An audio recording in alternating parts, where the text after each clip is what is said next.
do you think, some of the top 2 or 3 reasons that several coaches voted Bergen for Player of the Year this year? Top reasons, I would say, obviously, I think our consistency of success throughout the Big Ten season.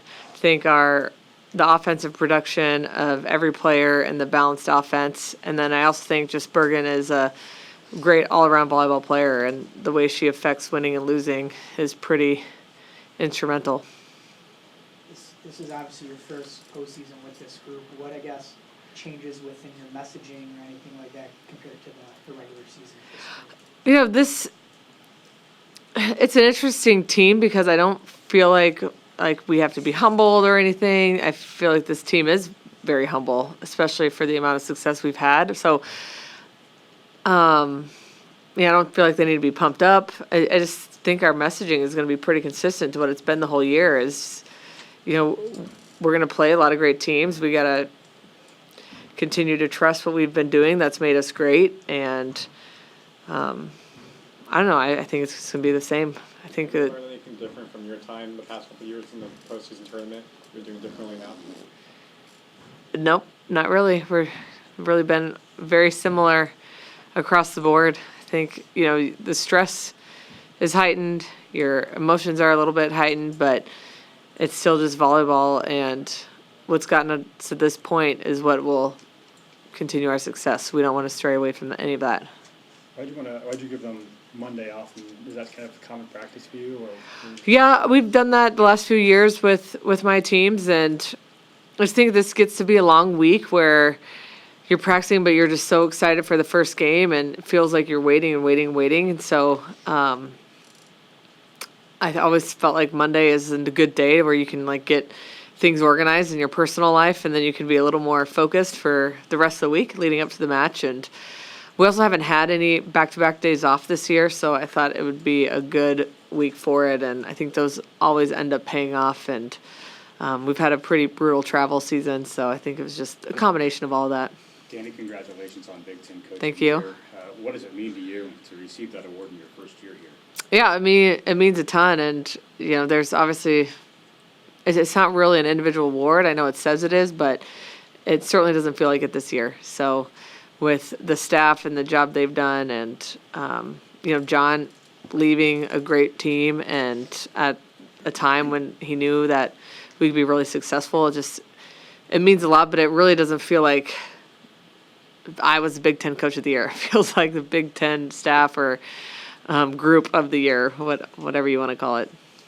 What seems like this team's ability to not let emotions get too high or too low, how has that been so beneficial to the success?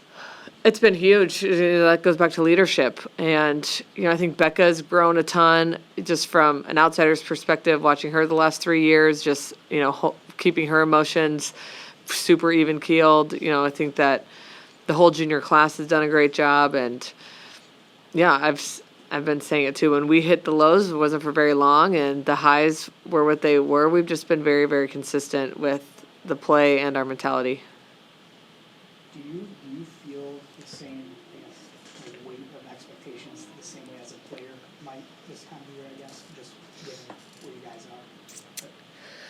are? I think the players probably feel it more, to be honest, because they're the ones that they're seeing and reading and hearing more of the outside noise. I think as a coach, you're a little more focused on the task at hand, and there's a lot, especially into these tournament weekends where you're prepping for 3 teams in 3 days, so there's a lot that goes into that, and you're still doing the other parts of your job. So I certainly can empathize with the players that they're feeling a lot of pressure and expectations, and I think that's a staff's job to take as much of that off of them as we possibly can, whether it's through messaging, the way we coach, the way we're communicating. What were the lows of this season that you speak of? There weren't really too many lows.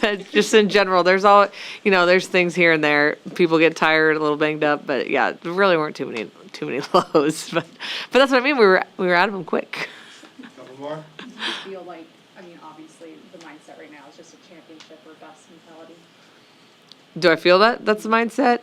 Yes, I do. On the other hand, Becca's been saying this a lot, which coming from her, I think means a little bit more, that she doesn't want to like any joy to be taken away from this group if the outcome isn't what we all want it to be. And I think that's a great mentality to have going into the tournament, that we want to really soak up these next, hopefully, 3 weeks together. And you don't want to wish them away or be stressed about them. We just really want to enjoy it and continue to, max each other out. Danny, you've been really creative with your lineups and played a ton of players throughout the regular season. Do you see some of that continuing now that it's the tournament? I've said it all year, what's made us successful up to this point, that's part of it. So I don't think you're going to see the same 7, 8 players every single match.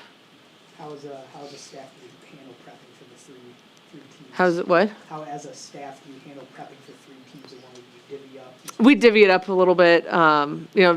Jalen and Brennan and Kelly all kind of, take their roles, but we keep it the same. It's just a little bit extra work for everybody because it is multiple teams. Usually we're prepping for 2, so now we're prepping for 3. Rebecca said yesterday was a little bit of a struggle in practice. I mean, I love it when is that good to see that they're still trying to find those gears to raise their play a bit? Or? Yeah, for sure. And it's good that they recognize it, but again, we're not, it's not a point where we're having to really get on each other. It's just like, hey, we got to recognize this is not good and not our standard, and we got to change it. So, talking about the lows. So we had a low in practice, but we got out of it. We ended on a great note. What does Brennan add to this coaching staff? Brennan's been great, and he's pretty innovative, and the way he's always wanting to try new things, and I think the way he communicates with the middles has been super beneficial. He's just calm, but he's really a clear communicator. But he's been awesome, and it's funny. I was teasing Jalen, I'm like, you got a lot to live up to. Look at these middles attack percentages. Let's get those pins back up there. So it's fun to have a little competition between our staff and the position coaches. All right, thanks everyone. Thank you. Everybody.